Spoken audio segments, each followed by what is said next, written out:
And it's late August, and if we think about that old Rod Stewart song, it's late September and I really should be back at school, well, it's late August, and American school kids all across the country are making their return to school. And that is, I think, an important thing for us to reflect on. On one level, there's something kind of comforting about the fact that from year to year, as late summer gets here, we know the kids are going to transition out of vacation mode. A lot of grateful moms and dads who've had a house full of kids all summer now get a chance to put the kids away, send the kids away in the day. They get on a bus, they go to school. But we have to, as constitutionally driven Americans, begin to ask ourselves, are the American public schools, and that includes the universities, from kindergarten through graduate program, is the American school system writ large actually working for us or against us? Is it actually working to undermine the Second Amendment, the First Amendment? Is it undermining our freedoms and liberties and responsibilities? Are the schools, public and private, keeping kids willfully ignorant of constitutional values, of the responsibilities that come with living in a constitutional republic? It seems to be the case. There's a reason the Founding Fathers made no provision whatsoever for a public school system. They knew categorically that any federal agency that was in charge of educating the children of the country would sooner or later irresistibly get around to educating kids for their own benefit, for their own particular aims and ambitions, rather than educating children for the sake of knowledge or for their local communities, their local religious traditions, to be able to get careers. And we seem to have reached that point.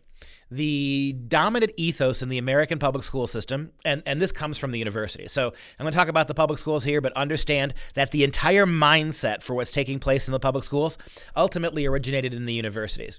It's what we call social justice education. It is the idea that the primary purpose of your kids' public schools that belong to you and me, public schools that we pay for primarily, public schools with which we as parents are the primary stakeholders of those schools. Our children are the ones that are in those schools. They are now finding, our children, that the primary ethos of the American public school system is not education. It is not education in the sense that we want your kids to be literate, highly literate children who can read anything you put in front of them. We no longer want kids to necessarily even be college ready. We are not teaching kids math at a fast enough clip anymore. We've lowered the overall math standards, which is wreaking havoc with our college engineering programs. It really shouldn't be a surprise if you pay attention, but I think and fear for most Americans, it is a surprise to learn that the primary purpose of the schools is not reading and writing arithmetic. It is now social justice. And social justice is the current iteration of the word socialism. It is one-size-fits-all education, which means we're not going to try to educate your kids as individuals. What the genius of the American system, and we'll talk about this a little bit more in depth, the genius of the American system is it's a system that takes into account the individual. It pits the individual against government. It allows the individual unprecedented rights in human history. And when we teach children, and you know this from your own moms, and think about your own households. Is it possible, mom and dad, is it possible to teach your 3 boys exactly the same way? Do all 3 of your sons have the same strengths and weaknesses? Can you give them the exact same education paradigm and they're all going to come out equally? Well, of course not. Can you take your 2 daughters and your 2 boys, and can you educate those 4 children the same way? No, it's impossible.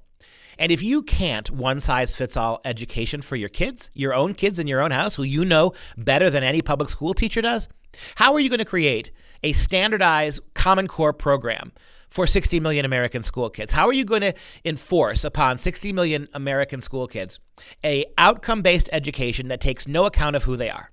It does not account for their individuality. It does not account for what their individual gifts are. We see schools in this country right now, including New York, the Diversity Committee of New York Public Schools came back yesterday with a recommendation to the state that they should get rid of gifted and talented programs.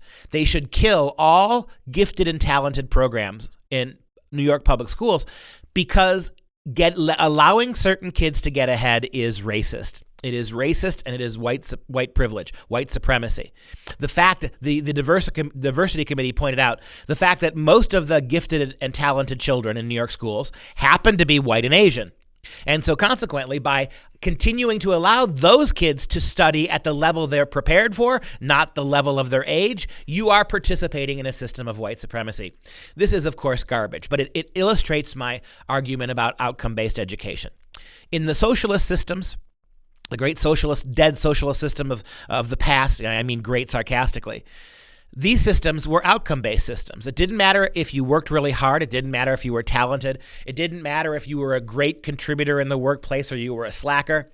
The bottom line was everybody got paid the same. Everybody received the same compensation for their work, whatever their attitude was, whatever their gifts were, whatever their talents or their work ethic were. And so in a socialist system, you start from the outcome, right? When it's all said and done, everyone must be treated the same, even if you have to punish high achievers, because it's much easier to hold down high achievers than it is to raise low achievers. This is the socialist way of doing things. Now, when you think of something like Common Core is a current problem, but it's not the origin of the problem. Common Core is a symptom. Before Common Core, you had No Child Left Behind under the Bush administration, and before that, you had Goals 2000 with the Clintons. This goes back all the way to at least the creation of the Federal Department of Education, and for 20, 30 years before that. And the argument of all these federal programs that continued to level education down, Common Core is one that the title tells you what it is. Common. I ask you as you're sitting there in your car, sitting in your home, can you honestly say that you think your kids are common? How many of you would argue that your kids are common kids? How many kids would argue that your kids are simply standard?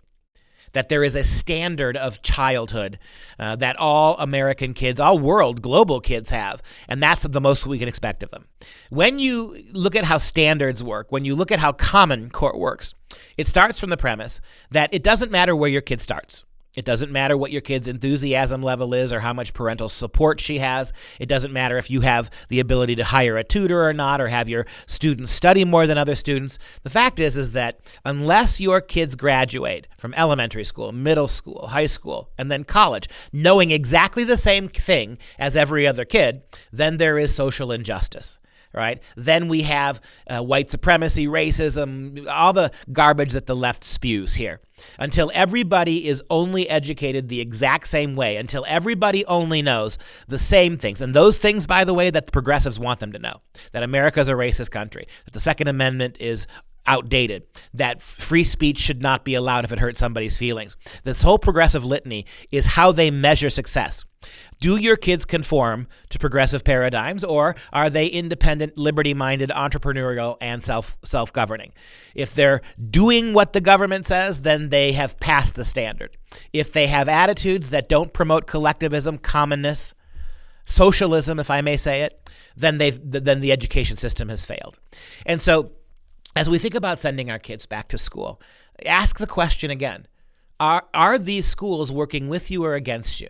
Are these schools teaching our kids the founding values? Are they teaching our kids our own history in a way that allows them to recognize where America has made mistakes, but also recognize the tremendous developments and enhancements that have come from American society to the global world? How many beneficial things has American constitutional republicanism given the world? Why has America, until the progressives took over education at least, why was it considered the world's last best hope?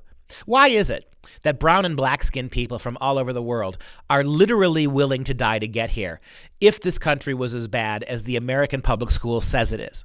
If this is nothing but a bastion of white privilege and toxic masculinity and white supremacy, then surely when these black and brown-skinned immigrants made it to America, surely they're not stupid. The left thinks they're stupid. The left thinks that immigrants are too stupid to realize once they get here how it's all a big lie and America is nothing more than a racist, hateful place where they have no opportunity.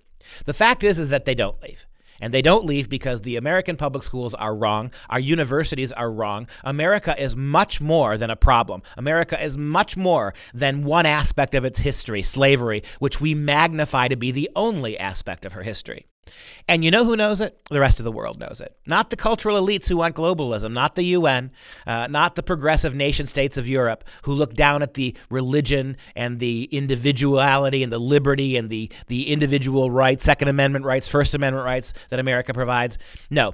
The people who are desperate for a better life know better. The people who will risk their lives crossing deserts, swimming surging rivers, who will float across the strait between Florida and Cuba in a bathtub, they know. Let's listen to them, and let's listen less to talking academic heads who don't know any better. Thanks for joining us. I'm Dr. Duke with the New American Magazine.